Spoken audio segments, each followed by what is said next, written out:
Alright, so you got all of the information about the political party eras. And I know that this is a horrible graphic and it doesn't really do much for you, but it kind of gives us just an opportunity to talk about the things that you read.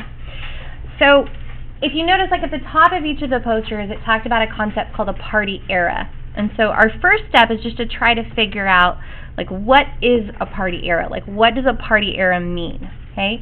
Does anybody kind of think that they can put some words to that, like what a party era is? Think you got it, Roberto? Okay, what do you got? Like a space of time that was strictly like under the power of some party. Okay, so it's a space and time, or a time period where one party was in power.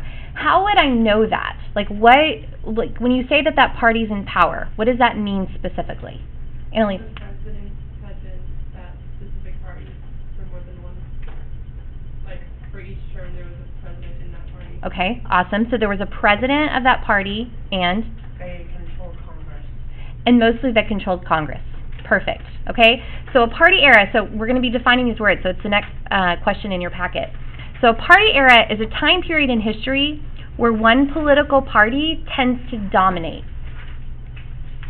So it means that when you go and you look for that 40 years, that 60 years, that whatever, that the president and the legislature tend to be that same party over and over and over. It doesn't mean that during the Republican Party era from 1860 to 1932 that every one of those presidents was Republican, or that every time the Senate and the House had a Republican majority. Like, it doesn't. It just means that, like, retrospectively we look back and we're like, oh wow, that happened a lot. Know that too, that this is a historian's concept. This isn't a journalist. Like, so you're not going to flip on the news and hear somebody go, oh, well, we're in a new party era today. Like, it's a way of classifying and understanding history. Different historians might, like, look at the evidence differently and say there have been 4 party eras. There are some that like to talk about 6. So it's just relevant to that historian's take. I just happen to like this one because I think it makes a lot of sense. But you, in another class, might study it, but it's still the same kind of idea, okay? So when we look at the party eras, I don't expect you to remember, like, every bit of information. But there are a couple things that are real key turning points and that kind of contribute to our understanding of political parties, okay? So if you go back to your information that you recorded, one turning point that is super, super important is the election of 1800, okay? So look at the election of 1800. Jacob, can you tell me what happened? It was the first time that there had been a shift in the influence of the major party. Perfect. 1800 is important because it shows that we're going to be a legitimate government. Because we go from having a federalist government to the Democratic Republicans, correct? And there wasn't, like, rioting and looting and chaos, and nobody had to get their head cut off. It was like a nonviolent regime shift, and we survived. And so that's a really big deal because even though parties weren't in our Constitution, remember they're part of our unwritten Constitution. They've been there from day one, and it showed that the party system was going to be able to survive. And so far it has, okay? So in that second era, I'm not going to really ask you much of anything until it comes to the very end, okay? So 1860 is going to be important, as is 1932. As is 1968. So what do you think all 3 of those might symbolize? Hannah, what do you think those might be? Critical elections. All right. So all of those time periods are going to symbolize something we refer to as a critical election. And I kind of feel like that's a misnomer because it doesn't really have to be a singular election. It could be like a series of elections where you look back and go, oh, that was what was happening. Okay? So let's think historically. 1860, what was going on? Just shout it out. Civil War, 1860, right? Nah, it's all right. Don't worry. Don't worry. All right. 1932, what's going on? Almost. Yeah, we're in the midst of the Great Depression. All right? And then what's going on in 1968? Almost Nixon. Civil rights this time. Yeah, and? We're still in the Cold War for sure, but what, like, major? Vietnam. So we're in the midst of the Vietnam War, okay? So all of those time periods signify a critical election. So a critical election is a time period where our allegiances are going to shift. A party era is going to come to an end, and a new party era is going to begin. Again, we don't necessarily know that at the time, but we can look back at voting records and behavior and policies, and we can go, oh, that's what happened. People shifted their ideas. So a critical election is going to lead to something called a party realignment. Okay? So I want to focus on that third party era that went from 1860 up to 1932. Okay? So in 1860, we know that the Republican Party dominated. And I do expect you to know who we're going to associate that domination with. So what person would we associate the rise of the Republican Party with? Lincoln. Okay, modern Reagan, but back then, Lincoln. Okay? So if we think 1860, the Republican Party comes from being a minor party to being a major party as a result of the Civil War, and they're going to be the dominant party for decades. Okay? So, let's see, Michelle, describe to me the kind of person or the kind of people demographically that you think support the Republican Party in 1860 forward.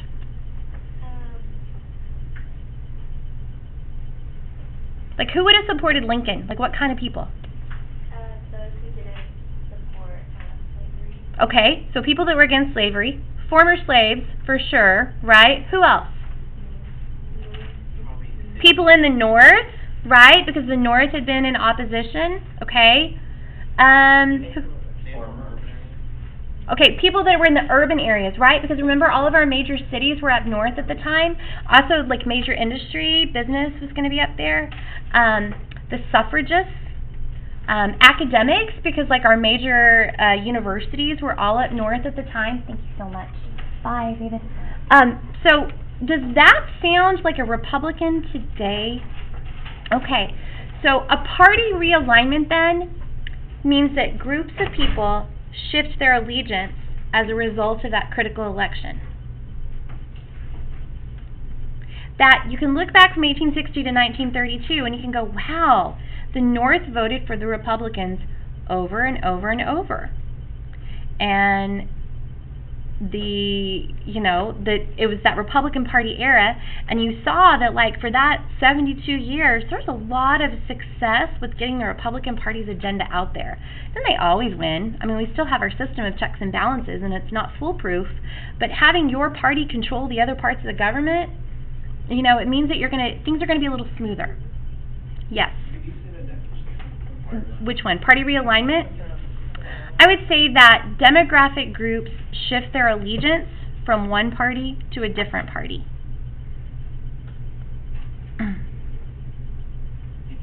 Sure.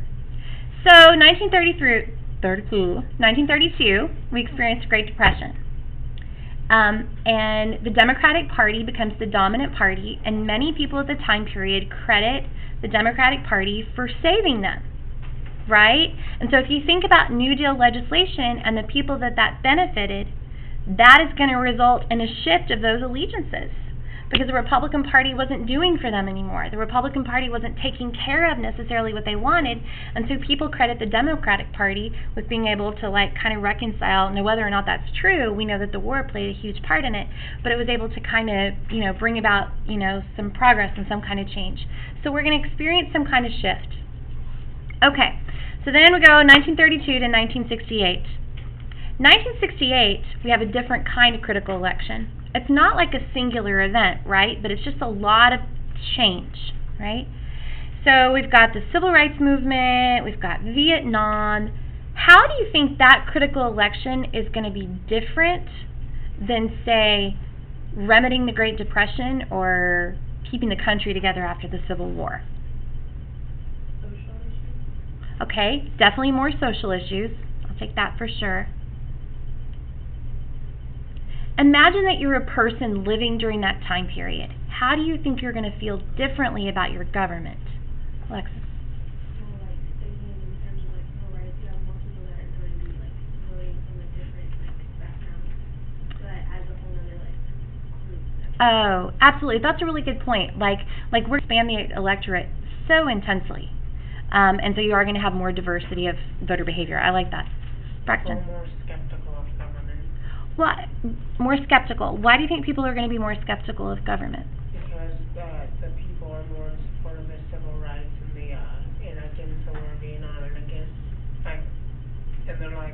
are these things, like, here's the government doing these things we don't support, doing all these things that the people don't want, yet they keep happening, so they're just gonna be more wary of the government after that. I think that's true. You know, I always, I think about, like, this generation of, like, adults and generation of voters and, like, how apathy is so great and people are distrustful of government. And to be honest with you, I don't really blame them. Like, my parents were the first generation of people to get to vote under the 26th Amendment. And they both of my parents told me they voted for Richard Nixon. So can you imagine, like, they're the very end of that baby boom generation. Parents were part of that greatest generation, World War II, we all pulled together, woo, we saved the world, okay? Then your generation elected somebody who's going to resign amid scandal. Your generation sat at home eating TV dinners watching the Vietnam War body count.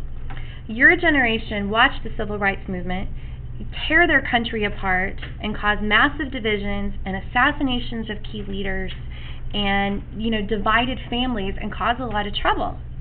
Back then, the government fixed it. Now, we don't perceive that so much. Okay, so one of the major changes is obviously going to be the media. We didn't get nightly coverage of the Civil War. The coverage of World War II is going to be very different than, like, sitting at home. It's not a televised war.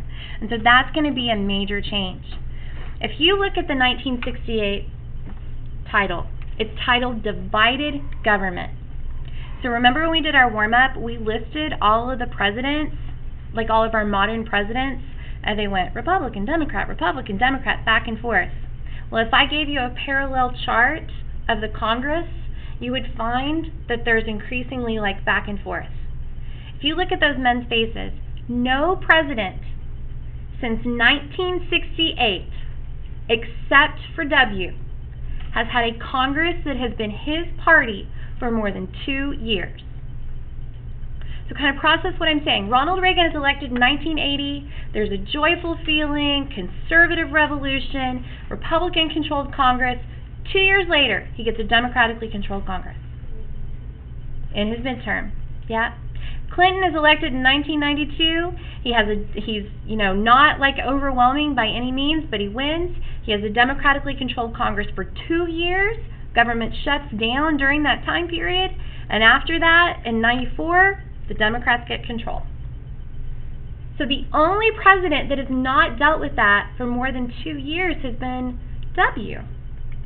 That's divided government. So what do you think divided government is? Travis, can you think you can define it for me?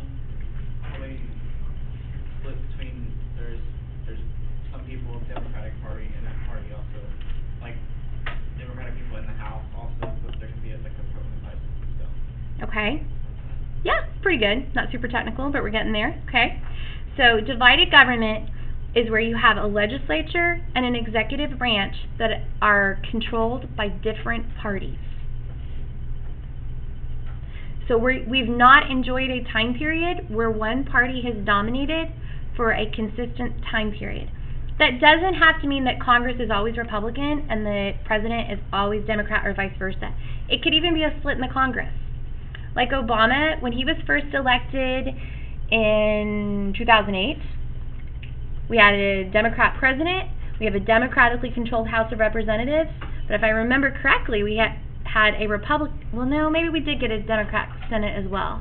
But 2 years later, the Republicans got control of the House, and then 2 years later, the Republicans got control of the Senate. So it doesn't have to be the entire legislature or the entire, you know what I'm saying? So it's just that there's a split, and so that nobody enjoys a majority. Okay? So, if no party controls the executive and the